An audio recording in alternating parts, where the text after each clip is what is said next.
formal contracts and agreements are only relevant for big projects. That is absolutely not true, and I'm going to talk you through why that is.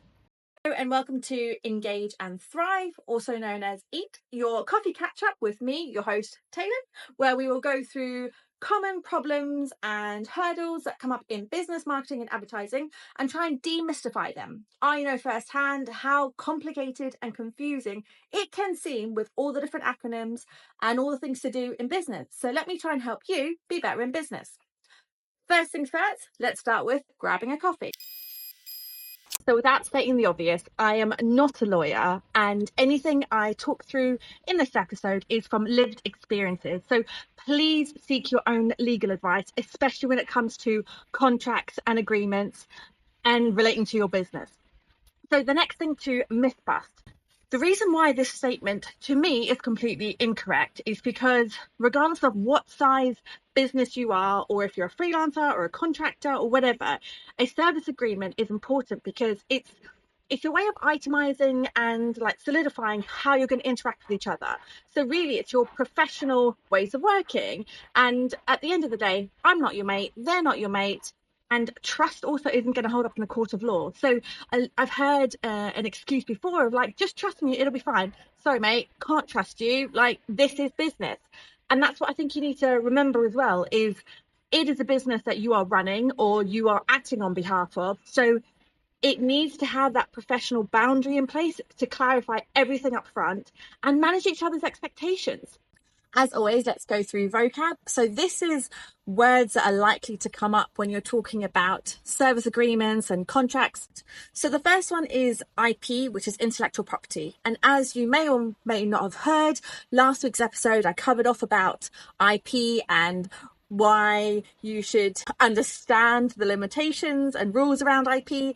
And this is something that is likely to come up in service agreements, especially if you're dealing with large corporations. The next one is NDA, which is non-disclosure agreement. Now, this is something that you also may sign before you sign a big service agreement and contract, because a lot of times a business, if they want to go through the details of a scope of a project, they may ask you to sign an NDA, which basically means you sign it to say you won't use the information, you won't pass the information on, or you won't take it and try and go to their competitors and sell in and be like, hey, this is what they're going to be working on. At the end of the day, you would get sued. The next one is SLA, which is service level agreement. So this is something that clients may want, or if you're a client, you may want with suppliers, which is like a response time or delivery time. Next one is scope of work. So this is something when you're talking about the kind of taking the brief. So what are the parameters that you're talking about? And people may also refer to this as SOW. So this may be you confirm back with the client what the scope of work is before you work on the proposal. Kind of just to reiterate, you caught the brief right. The next one is milestones. So every project will have a milestone. It may not be a go live milestone. It may be we're achieving this level of sign off, or we want these concepts or whatever. But identifying milestones is really important as part of your agreement and your project scope. Then it's deliverables. So deliverables may not be in the bigger agreement you have, and it may be more on a project basis, but it's basically what you're getting paid to do or what you're paying someone to do, what they're going to deliver on, which for some agreements, they may be deliverables and you don't need to go into the details of how it's going to be achieved. It's just that's the amount you're paying for. Whereas other people may want that itemized as each and every stage and step.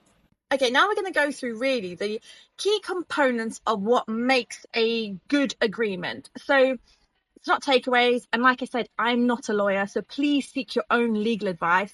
This is just things that I look for in agreements or things that we have in our agreements. And again, I'm saying this in terms of when I do consultancy work, when I was a freelancer, and also running a digital agency. This is things that I always want covered off. And trust me on this, I have been stung I say trust me, oh my God.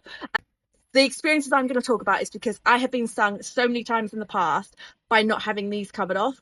And you live and learn, and sometimes you learn the hard way or the expensive way. So I'm trying to knowledge share so people don't have to go through what I've gone through. The other thing as well to cover off before we even go into the agreements is at the end of the day, we're all adults, right? And so it's your own responsibility to read the agreements. I had a client previously who had challenged something months into the agreement saying, you didn't tell me that was in your agreement. And I'm like, sorry, mate, like that is the agreement. That's your responsibility to read. The same thing to be said when I was a marketing director in a company. It's my responsibility, or it was my responsibility, to read the agreement and highlight anything that I wanted with the legal team.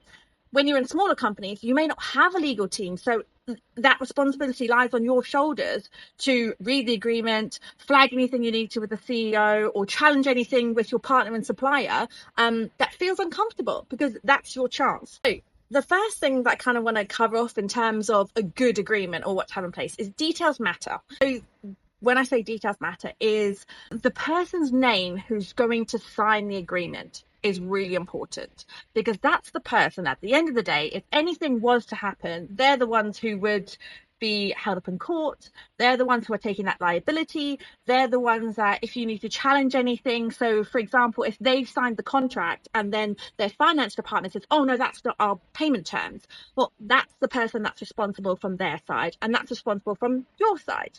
It's also down to company registration numbers, and these will vary by country. So with it just so happens our agency, we are a UK registered business, but we have dealings with other countries, and each country has their own company registration number, which is important to understand what to look for when you're getting that company registration number. And normally you can look up that company registration number when they send it through on some kind of government website. The other thing would be around a legal trading address. When I say trading address, there also might be a company name and a company trading name. Again, both very important to cover off details. Then if we're going through about monies.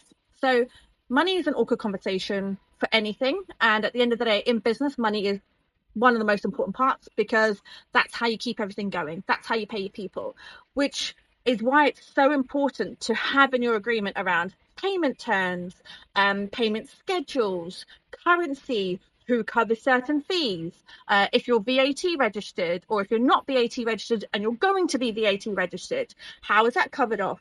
Is there anything that can be deducted? What if there is like additional tools and software that's requested? How do you pay for that? Does the client pay for that, or does the supplier pay for that? How do you pay for licenses? And anything to do with money is really, really important. And it's so important to have that upfront, because at the end of the day, you need to get paid for a project, and you may need to pay people for a project. And the same from a client perspective, they will need to potentially, raise their finance department to get the budget for that project. The next one is to go through who owns what. So this when I'm going back to sign off, IP, what access you're allowed, making sure that it even specifies in your contract that you need to have access before you start the project. What's the key deliverables?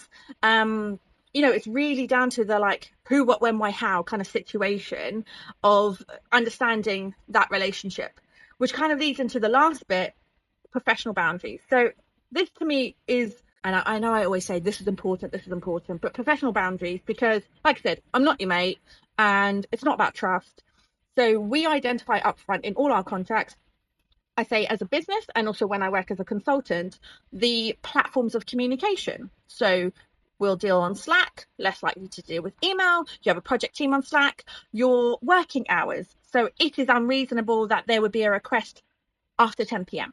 And even down to the time zone of those working hours, really understanding each other's working relationships, which is where a lot of people may feed into a service level agreement or an SLA under the professional boundaries of the working timeframes.